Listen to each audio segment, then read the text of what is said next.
Madaling sabi, annual, sa isang taon na dapat, yung volume ng ulan sa isang taon, isang linggo lang bumagsak sa Metro Manila. Talagang ma-overwhelm ang Metro Manila. Gano'n nakatindi yung pag-ulan ngayon.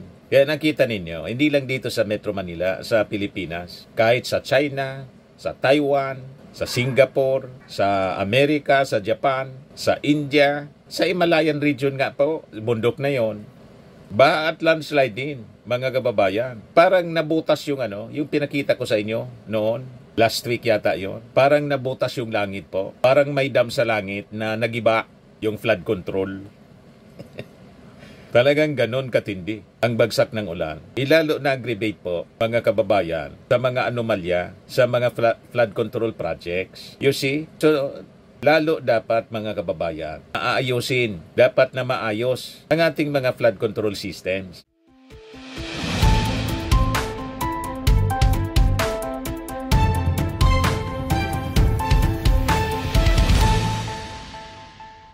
Hello po mga kababayan, si Dante Maratillas, Bicolano vlogger, broadcast journalist from Albay. Doon sa inspection, mga kababayan, sa Kalumpit, Bulacan Flood Control Project, inawakan ng ating Pangulong Bongbong Marcos yung simento. Nabigla yung ating Pangulo kasi sa kamay lang niya, nangawakan niya, nadurog. Inawakan niya, tinanay niya kung matigas, parang lupa lang, nadurog. Yung pinagawa na flood control project ng St. Timothy, construction na pag-ari ni Sara Diskaya, kalaban ni Vico Soto sa Pasig.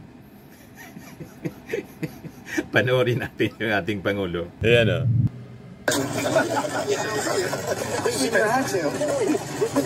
Yung simento nito, nagtutulog sa kamay. Nagtutulog sa kamay. Hawang simento dito, unang-una yung simento ganyan lang kakapal. Eh dapat 18 centimeters. 18 cm, mga 8 inches, parang kalsada. Dapat ganyan kakapal, ganyan lang naman dyan. Pag subukan nyo mamaya, hawakan na nyo sa kamay, kayang durugin. Malabnaw yung simento. Malabnaw niya yung simento ginamit. Nagtipid sa simento, nagtipid sa bakal. Ganon lang niya kanipis, oh. Dapat niya, kasing kapal ng kalsada, talagang ampaw, mga kababayan. Tingnan nyo naman. Grabe, mga kababayan, yung pagkagawa. O ito, report ng GMA News. Yung simento rito nadurog sa kamay. Ganon kalambot. Anong klaseng flood control project yan? Harap-harapan ng pandadaya, mga kababayan. Ito. Simento dito, unang-una yung simento ganyan lang kakapal. Eh dapat 18 centimeters. 18 cm, mga 8 inches, parang kalsada. Dapat ganyan kakapal, ganyan lang naman dyan.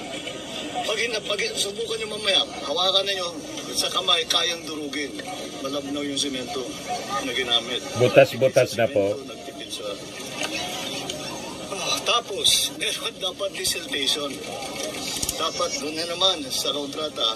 Walang desiltation na ginawa. Dredging completed. Tingnan naman ninyo, paano magiging completed yan? Tingnan ninyo. May isla sa gitna. Tinutubuan na ng damo na napaka... May isla sa gitna. Masukal na yan. Ibig sabihin, matagal na silang hindi nagde-dredge. Although sa report namin, nagde-dredge sila. Ayan na naman. Dinadaya po.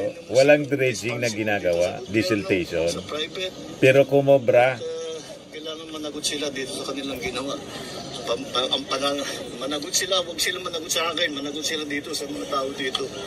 Na yung mga kahirapan na dinala nila sa mga buhay nila. Okay. Ito yung lima. Grabing pandadaya po ang ginawa ng mga contractors. Sa bagay, matagal na po ito na ginagawa nila sa buong Pilipinas. Ngayon lang, ang isang Pangulo, mga kababayan, ay nagsagawa talaga ang pag-iimbestiga. Kasi nga po, enough is enough. Sumobra na po eh. Sumobra sa pagkaganid sa pera. Yung mga contractors, kaya po nandadaya sila kasi hingi ng hingi yung mga politiko. Kaya malaman natin kung sino ang nasa likod ng mga politiko dito po sa flood control sa Bulacan. Malamang may senador na naman. Ilan bang senador ang taga Bulacan? I-search ninyo mga kababayan. Masasya kayo, mga barkada ni Cheese. You see, pari-parehas ang gawain, mga kababayan. Ito pa yung interview ng sa ating Pangulo. Buhay na binigay nila sa mga kontratista dito. Kaya titignan natin, kailangan pasagutin natin kung bakit ganito ginawa nila.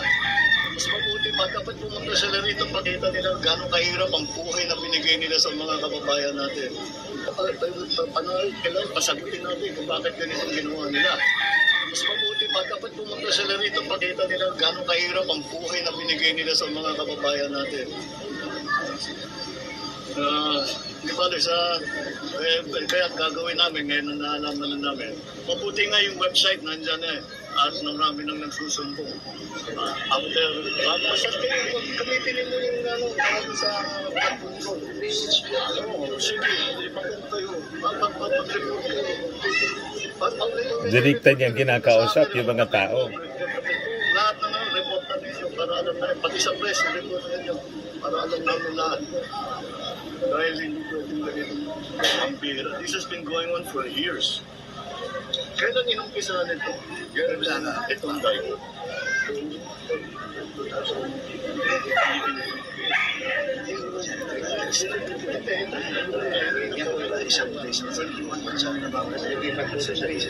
'21 daw, 2021.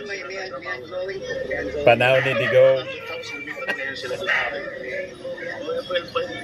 Anyway, but ang katotohanan, under specification, yung ticket dahil nasa bakal, tapos nakita mo pati pag hahanapin nyo, meron kami mga picture, pati meron kami mga diver na sinisid sa ilalim at nakita talaga very manipis lahat ng simento, hindi pantay-pantay, basta hindi magandang trabaho. Talagang bibigay.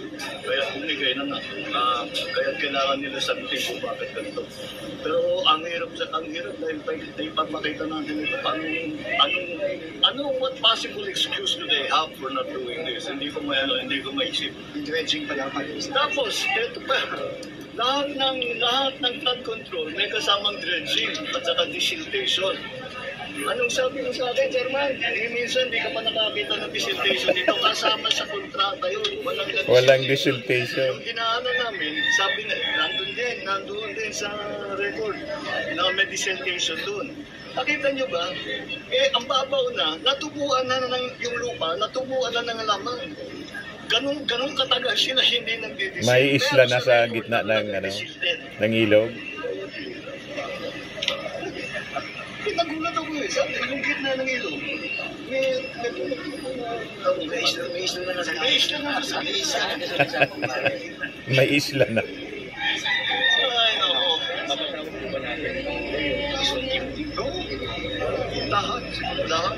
Lahat ng kasama sa tapos i-trace natin saan nanggaling itong mga programa nito. Lagot kayo ngayon sa ating Pangulong Bongbong Marcos na napakasipag.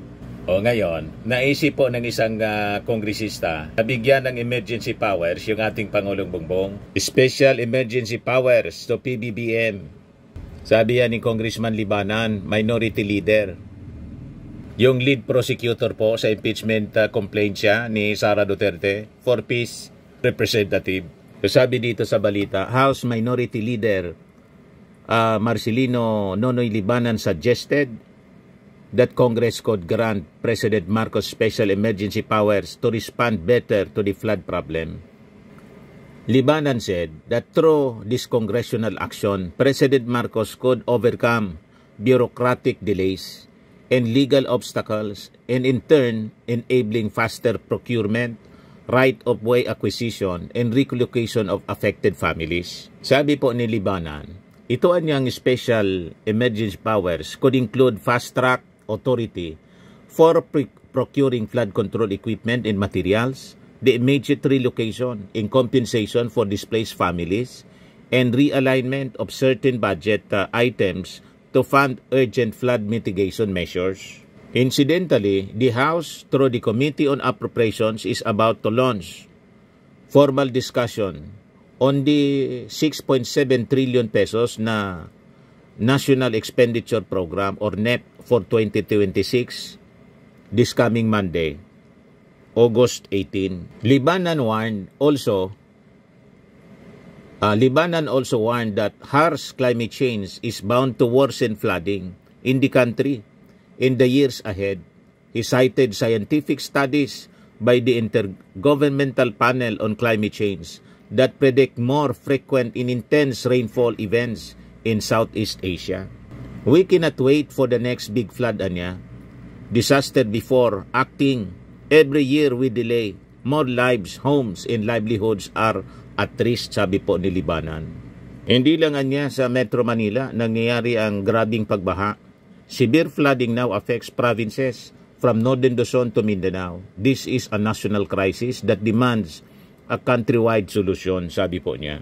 O ngayon, sa hearing po ng Congress, sabi ng isang congressman, si Surigao del Sur 1st District Representative Romeo Momo Sr. identified this freak weather anya, which accounted for nearly 1/3 of Metro Manila's annual average rainfall in just 7 days as major factor behind the recent episodes of floods. Yun na nga po ang problema. Matindi na ngayon ang pagbagsak ng ulan, matindi pa ang korupsyon sa flood control.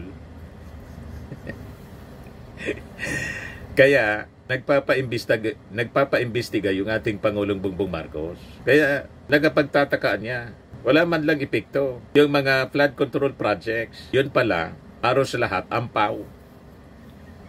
Hindi tapos, ampaw. Madali masira. Putol-putol. Siyempre, aapaw yung tubig baha sa ilog. Wala putol-putol. Tulag na nandun sa Kalumpit, Bulacan. Matindi po. Pero may punto din itong sinasabi, mga kababayan dito ni Congressman Momo Sr. Yeah. Mr. Chairman, thank you. May tanong lang ako, no? This data is taken from EPCOS MMDA, no? Nung nakaraang ulan, nakaraang baha, last July 19 to 25, the total rainfall as recorded in the EPCOS is 665.5 millimeters, which is equivalent to 28% of the annual average rainfall in Metro Manila. Ibig sabihin, sa period ng isang linggo, 1/3 of the annual average rainfall in Metro Manila binuhos lamang ng isang linggo na ulan, no? So, gusto ko lang kasing ipakita rito na lagi kasi nating sinisisi ang flood control. Hindi natin din tinitingnan kung gaano ang volume na naipasok or pumasok doon sa mga flood control systems ng MMDA at saka DPWH. Now, 28% or almost 1/3 of the annual average rainfall binuhos lang ng isang linggo. Now, what is according to your scale of rainfall, yung madaling sabi, annual, isang taon na dapat, yung volume ng ulan sa isang taon, isang linggo lang bumagsak sa Metro Manila. Talagang ma-overwhelm ang Metro Manila. Ganun nakatindi yung pag-ulan ngayon. Kaya nakita ninyo, hindi lang dito sa Metro Manila, sa Pilipinas, kahit sa China, sa Taiwan, sa Singapore, sa Amerika, sa Japan, sa India, sa Himalayan region nga po, bundok na yon. Baha at landslide din, mga kababayan. Parang nabutas yung yung pinakita ko sa inyo noon, last week yata yon. Parang nabutas yung langit po. Parang may dam sa langit na nagiba yung flood control. Talagang ganon katindi ang bagsak ng ulan. Ilalo na aggravate po, mga kababayan, sa mga anomalya, sa mga flood control projects. You see? So, lalo dapat, mga kababayan, maayusin. Dapat na maayos ang ating mga flood control systems. Pero may punto din itong si Congressman Momo. I know the DPWH is knowledgeable about this. Yung 600 plus rainfall is equivalent to 100-year return period. Am I right? Sino makasagot? On record, para at least... Mr. Chair, based on the rainfall data that we gathered also from Pag-asa, We plotted it against the graph or the rainfall intensity, duration, frequency curve of that Typhoon Krising, that series of rainfall, and that it exceeded the 100-year return period. 100-year return period. Now my question is, Matindi. gaano kalaki ang design ng ating mga drainage system in Metro Manila? Internal or main drain? Ilang return period yun? Yes, Mr. Chair. Since 2005, the DPWH has upgraded its design guidelines and the criteria to account for the climate change. But we could only account for 15 years. So previously po, before the climate change events, it's just designed for 10-year return period. But we upgraded it to 15-year return period plan. You just can imagine, Mr. Chairman, ang buhos ng ulan is 100-year return period, but the capacities of our drainage system is only 15-year return period. Tindi. Saan papunta ang mga tubig na yan? Kundi mag-overflow talaga. That's one of the problem. That is why there is a master plan for Metro Manila, and the recommendation is to upgrade all these drainage systems sa Metro Manila. Ito ang dahilan kung bakit lagi tayo nagbabaha, dahil yung mga capacities ng ating mga arteries or yung ating mga drains, lateral man, main drains man natin, going towards creeks and other outfalls, and going towards pumping stations, ay hindi talaga kayang dalhin. So, because we are now in the 100-year return period, ibig sabihin, ang design, this is measured sa design nila kasi return period ang yung basis nila. So, yun ang dahilan, Mr. Chairman. Okay, we can Gasa, please. Please wrap up. Okay, thank you, Mr. Chair. Just for the record, yung normal natin sa isang taon for the Science Garden is 516 millimeters. Yun po yung a month. And also for the record, yung data that we use is from Pag-asa, DOST Pag-asa po. It's not from MMDA. Shall can you state the data again that you mentioned? The typical rainfall is what? Science Garden? And kindly make a comparison to what has been, what was the output for July? 5164 for July. That's the normal. Normal yun. Yung output mo for last month is what?